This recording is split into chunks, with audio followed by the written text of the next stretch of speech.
El que volem fer és una cosa molt normal, que és votar per decidir. El que volem fer és complir un mandat democràtic legal, que hem decidit entre tots. Per tant, raoni si som capaços de fer-ho, no? Jo m'incloc com a no concernits amb tot aquest procés, i vostè deia que no podia entendre com hi havia gent que senzillament no volien votar. Jo li dic en 30 segons 4 coses que potser poden servir allò per aquesta petita reflexió.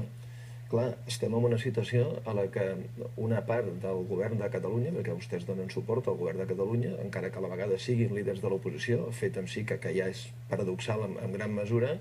ens proposa vulnerar la llei de protecció de dades, per exemple, perquè, clar, vostès faran unes llistes que, com que a més no hi ha una convocatòria de referèndum, acabaran havent-hi llistes dels que hi han anat i dels que no hi han anat, que també són una llista. Escolti, exactament, per exemple, vostè, o per exemple, la senyora Forcadell, o per exemple, la senyora Casals, o per exemple, el senyor voluntari independentista que està a la taula, amb les meves dades com a no assistent, què faran? I per això no em sento concernit, i crec que amb això es pot identificar una part important de la societat catalana, és com és que tenim un govern que malversa fons públics amb una campanya institucional d'un referèndum que ni tan sols ha estat convidada, perquè sembla que tot es mogués amb fils des de darrere d'una tramoia.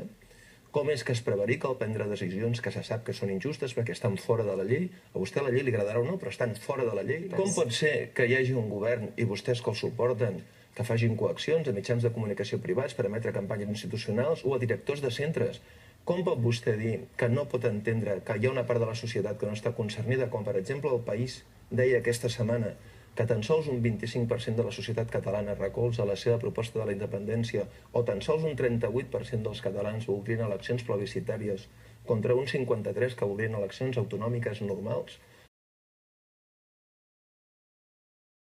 Aleshores, jo, honestament,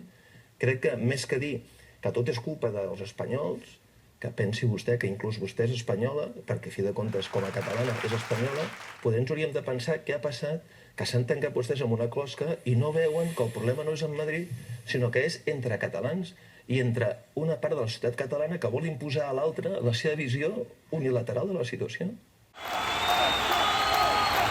Com a ciutadana espanyola